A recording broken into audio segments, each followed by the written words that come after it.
श्रीराम जय राम जय जय राम, श्रीराम जय राम जय जय राम. श्री ब्रह्मचैतन्य महाराज गोंदावलेकर. प्रवचने 2 मे. साधनात अत्यंत सावधगिरी पाहिजे. शेतीची मशागत झाली, बी उत्तम पेरले, पाऊस चांगला पडला आणि रोपही जोराने वर आले तरी काम झाले असे नाही.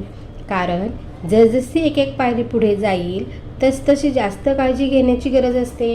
शेत वाढले तरी त्याचा नाश 2 कारणांनी होऊ शकतो. एक म्हणजे गुरेढोरे शेतात घुसून नाश करतील, किंवा दुसरे म्हणजे कीड पडून किंवा टोळधाडीसारखा काही उपद्रव होऊन शेत साफ नाहीसे होईल.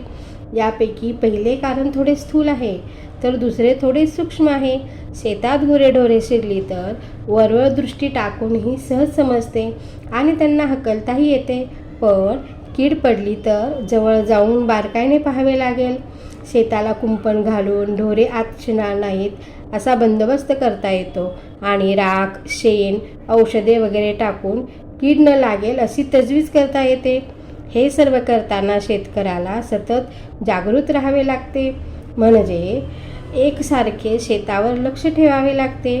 हाच नियम परमार्थातही लागू पडतो.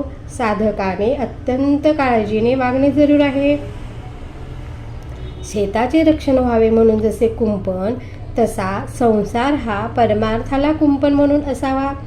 कुंपणाला जर खतपाणी मिळाले तर कुंपणच शेत खाऊन टाकते. तसे न होईल इतक्या बेताने संसाराला खतपाणी घालावे. शेताला कीड लागली की काय हे जसे बारकाईने पाहावे लागते, त्याप्रमाणे आपली वृत्ती कुठे गुंतते की काय याकडे बारकाईने लक्ष असावे. अशा सावधगिरीने वागले तर पीक हातात येईपर्यंत काम झाले, पण पीक हातात आले आता काय काळजीचे कारण असे म्हणून भागणार नाही. पीक हातात आले तरी त्याची जोडणी झाली पाहिजे. पुढे दाणे दास्तानांत जपून ठेवले पाहिजेत, नाहीतर उंदीर घुशी धान्य फस्त करतील. नंतर पुढे जरूर लागेल तेव्हा ते काढले पाहिजे. काढताना सुद्धा दाणा फुटणार नाही इतक्या बेताने ते काढले पाहिजे. अशा तऱ्हेने आरंभापासून शेवटापर्यंत अगदी जागरूकतेने वागले पाहिजे, तरच साधनाची शेवटपर्यंत तग लागेल. नाहीतर मध्येच निष्काळजीपणामुळे आणि सर्व काही हाती आले अशा भ्रमाने वागले तर प्रगती थांबेल. अशी उदाहरणे फार आढळतात. म्हणून अतिशय सावधगिरीने वागावे. जो साधक प्रपंचामध्ये असेल त्याला प्रपंची लोकांच्या संगतीत राहावे लागणार, पण त्याने फार सांभाळून राहायला पाहिजे. आपली वृत्ती केव्हा बदलेल याचा नेम नसतो. खरोखर परमार्थ ही कठीण शिकारच आहे.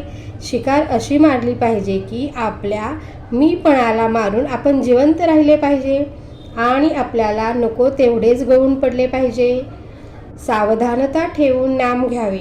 नामाची सतत धार असावी, म्हणजे ते वृत्तीपर्यंत पोहोचते. श्रीराम.